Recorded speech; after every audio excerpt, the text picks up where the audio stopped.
This spring, the Supreme Court will hear arguments on the legality of Arizona's new tough immigration law, and the ruling will likely have widespread implications for immigration policy. Hello, everyone, and welcome to Comcast Newsmakers On the Vote. I'm Robert Tranum, and I'm joined by Phil Musser, Republican strategist and former advisor to Governor Mitt Romney, and Kristian Ramos, policy director with NDN, a progressive think tank here in Washington, D.C. Gentlemen, welcome to the program. Kristian, let me start off with you. So this is a really big hot button issue. Immigration has always been a hot topic. Why does the Supreme Court need to deal with this in the middle of a 2012 election? Well, I think what we need to just sort of set a basic understanding here that our current immigration system is broken. And I think everybody can agree that the federal government needs to come together and fix it, do something about this in the long term, because honestly, I'm sympathetic with states who are having to deal with problems associated with immigration, with an immigration system that was designed for 50, 60 years ago.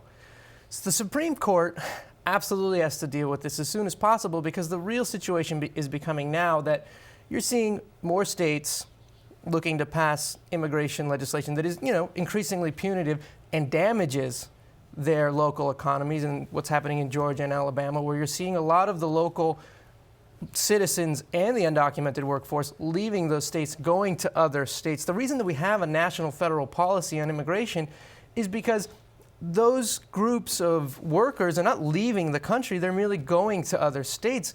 And the reality is, even if the Supreme Court finds parts of this constitutional and other parts unconstitutional, what you're going to end up seeing is, several states passing laws like this, but the majority of the states in this country are not going to pass similar laws, and you're going to have a patchwork of laws that don't work for the country as a whole. Phil, to Kristian's larger point, he is basically saying that, look, this is a federal issue. The Supreme Court needs to rule on this issue because the states have been burdened. Governor Jan Brewer, who is the current governor of Arizona, has repeatedly said the reason why we are meddling, if you will, in a federal issue is because the federal government has not stepped up to the plate. Do you understand that argument, and do you agree with it? Yeah, I understand the argument. I completely agree with it. I mean, Barack Obama ran for president promising comprehensive immigration reform. Didn't happen, right? I mean, here we are with states who essentially are having to go out and deal with the realities of illegal immigration in their states, and each state is taking a different approach, right? Some states have probably pushed the boundaries too far. Other states maybe haven't. But I mean, a lot of states are using common sense things like requiring e-verify of in-state employers, requiring, different measures of kind of background checks before driver's licenses are being implemented. And different measures of documentation. Just as we speak here today, the governor of New Mexico, Susana Martinez, ran and was elected overwhelmingly on a bipartisan basis in 2010 on a pledge to essentially not provide driver's license to illegal immigrants. It's an issue that can cut and be explained both ways politically, but the reality is that absent federal action, and frankly the Department of Justice is suing Arizona over this suit, the states have to do what they have to do in order to move the ball forward to meet the basic security needs of their citizenry.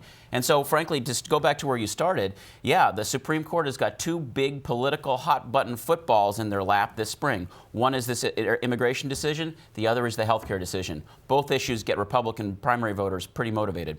Kristian, go ahead, very quickly. Well, no, I just wanted to follow up. In the basic construct of what you're saying, you put this on the president, but the reality is the president has taken common sense steps to improve our current legal immigration system. The real problem remains in Congress, and I would say a lot of that burden is actually on the Republican Party. In a political sense, I believe they don't really have a legislative path forward for fixing this. Meaning the Republican Party? The general platform is there is no path forward in fixing our current legal immigration system through Congress. And what's frustrating to me is, as we enter an election year, is I think people in Congress are much closer congressman to congressman, senator to senator, on what needs to be done to fix this thing. But the political side of this thing continues to rear its head, making it all but impossible for Congress to act on this, which is the appropriate place. We saw during the Republican presidential debates in the fall and also last winter, the majority of the Republican presidential candidates, specifically Governor Rick Perry from Texas when he was in the race, Ron Paul and so forth, were basically saying we have to create a very strong border and that fence needs to be protected. Some people would argue that that's just way too simplistic, that there's just no way that you can protect a 1,500-mile, 2,000-mile border between us and Mexico. What is the solution? What is the solution to the problem? Well, I think if you're talking about specifically the border, I think there's a couple things, basic facts that maybe Mr. Perry or Mr. Paul are unfamiliar with, although that would be surprising because Mr. Perry is from Texas. the border is actually safer on the American side than it has ever been in the entire history of the country, in the sense that you have more boots on the ground in terms of the National Guard, in terms of the military being there. If I am a cartel member, which is, where a lot of this border alarmist stuff happens, I'm not crossing over to the American side of the border because I know I will have several guys with machine guns there to meet me. So that there's this violence on the southern part of our border, on the American side, is at the lowest that it's ever been in the history of the country, number one. Number two, migration into the country from undocumented immigrants is at zero for the first time since Richard Nixon was president, which means that you have less people you have the same amount of people entering that you do as leaving, and the only people that are actually trying to get back into the country are people who have lived here for 20 years, who have families, who have served in the military, and who have been caught up in a very vigorous enforcement of our deportation laws. Phil, a few years ago, the Senate Democrats tried to pass a bill called the DREAM Act, which was supposed to be a legal, safe, realistic path to citizenship that would allow, and I'm paraphrasing here, that would allow individuals that are in this country illegally a path to citizenship through education and so forth. A lot of Republicans and skeptics would say, well, basically what you're doing is you're creating a safety net for a huge, large number of new Democrats coming into the voter rolls come 2016, 2012, or 2020 presidential elections. Do you agree with the DREAM Act? Do you think it's just a political ploy? I think that was the rule of law matters in this country. It's a rock-bed constitutional principle, and essentially allowing people to bypass the rule of law is a fundamental non-starter for a lot of people in the Republican Party who are here legally and who are comporting with the law.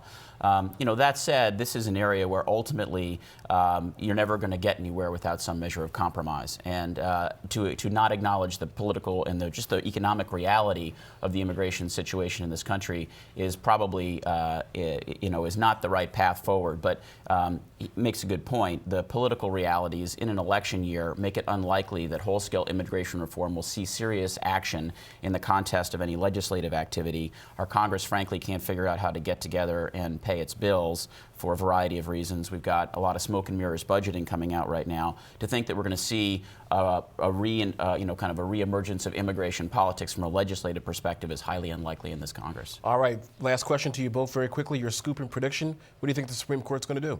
Kristian. I think it's highly unlikely that they find this constitutional. There's just too much evidence of federal preemption in this area that the federal government has always enforced it for the very reasons that I mentioned earlier, which is you cannot have a series of different immigration laws for all 50 states. All right, Phil? I think they may pick out a piece or two, but leave large pieces of the law intact. All right, gentlemen, thank you very much for joining us. Really appreciate it. Of course, thank you for joining us for this edition of Comcast Newsmakers on the Vote. I'm Robert Tranum. Have a great day, everybody. We'll see you next time. Take care.